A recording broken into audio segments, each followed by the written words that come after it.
dafay baax souvent sénégalais yi xam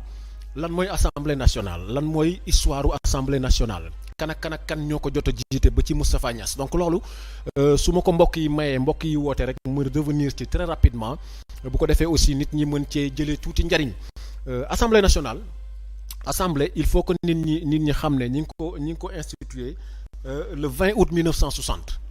Sénégal assemblée nationale ñi ngi ko institué le 20 août 1960 loi également moom moo ko institué loi bi mi ngi nekk loi 60-44 du 20 août 1960 donc loolu aussi na ko nit ñëpp jàpp te ñu xam ne penc mu yàgg la ndax le 20 août 1960 ba léegi mi ngi ci réew mi donc loi bi ko institué maa ngi koy rappelé muy loi 60-44 du 20 août 1960 moom moo institué l'Assemblée nationale du Sénégal léegi nag lan mooy histoire u assemblée loolu aussi dafay baax nit ñi xam ko penc mi fii assemblée nationale nekk tey bu Sénégal nañu jàpp ne am na yeneen i kuréel yu fa nekkoon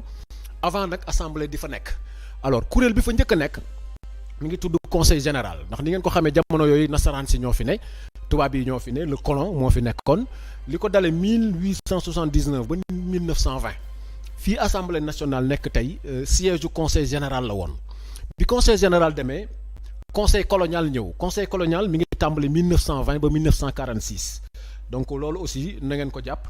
bi conseil colonial demee conseil général dafa ñëwaat li ko tàmbalee 1946 ba 1952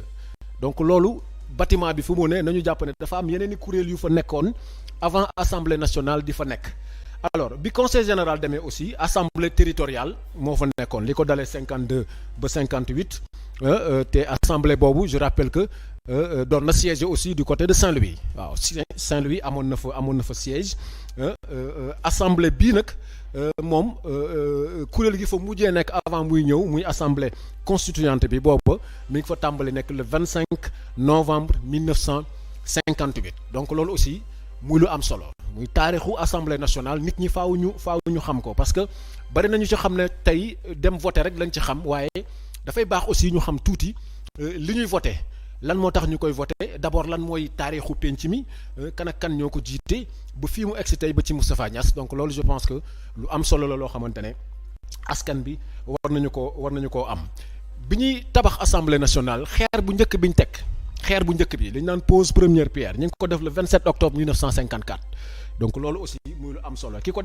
jiite woon mooy Robert Bourron nekkoon fi ministre France d'outre-mer li ma leen wax rek nasaraan si ñoo fi nekkoon jamono yooyu lépp lu ñuy def ci réew mi lu ñeel réew mi ñoom ñoo ko daan def donc moom moo teg xeer bu njëkk construction assemblée nationale le 27 octobre 1954 liggéeyu assemblée nationale jàppale ne aussi def na ñaari at bi ñu tegee xeer bu njëkk bi en 1954 aussi 56 lañ ko inauguré précisément le 22 novembre 1956 inauguration bi ki ko jiite woon mi ngi tudd Albert Sarraut moom lañ tuddee rue Albert Sarraut bi nekk Dakar moom moo jiite woon cérémonie bi ñuy nag inauguré officiellement assemblée nationale bu Sénégal alors bi ñu ko inauguré également en 56 toog nañu ñeenti at yoo xamante ne tey foofu assemblée Sénégal amagul woon assemblée nationale parce que assemblée nationale ñu ngi koy am wax naa leen ko léegi par la loi en date du 20 août 1960 ci la Sénégal am officiellement assemblée nationale léegi nombre de députés yi parce que tëbuñu tëb rek egg 165 députés assemblée nationale lim bi egguloon fii limu députés yu ñu njëkk am bi ñu jëlee indépendance mi ngi tolloon ci 80 députés juróom-ñetti fukki députés la ñu amoon bi ñu jëlee indépendance ba instituer l'Assemblée nationale du Sénégal ci la jógee dem 100 députés en 1978 donc 80 la ñu tàmbalee en 1960 dem ba 100 députés en 1978 jóge 100 dem ba 120 en 1983 donc loolu aussi ñu bari xam naa ne boobu ay gone la ñu woon waaye nañu jàpp ne 80 la ñu jóge dem 100 bi ñu jógee 100 dem 120 jóge 120 en 83 dem ba 140 en 98 bu ngeen di fàttaliku ñi nga xamante ne xëy na xaw nañu nekk mag tuuti en 98 l'Assemblée nationale jóge ci 120 députés dem ba 140 députés alors 2001 nag ci la ñu dem ba 120 députés jóge 120 dem ba 150 députés en 2017 après nag ñu doog a jeexale nag en 165 députés et 165 yi je rappelle que référendum bi nga xamante ne def nañu ko en 2016 moom moo institué que assemblée nationale léegi 165 députés lay am. on me signale que am na ku nekk ci ligne bi ku war a réagir ñu jël ko très rapidement soog a dellu si waat ci taarixu assemblée bu ko defee nag ma wax leen ñan ak ñan ñoo ko jot a jiite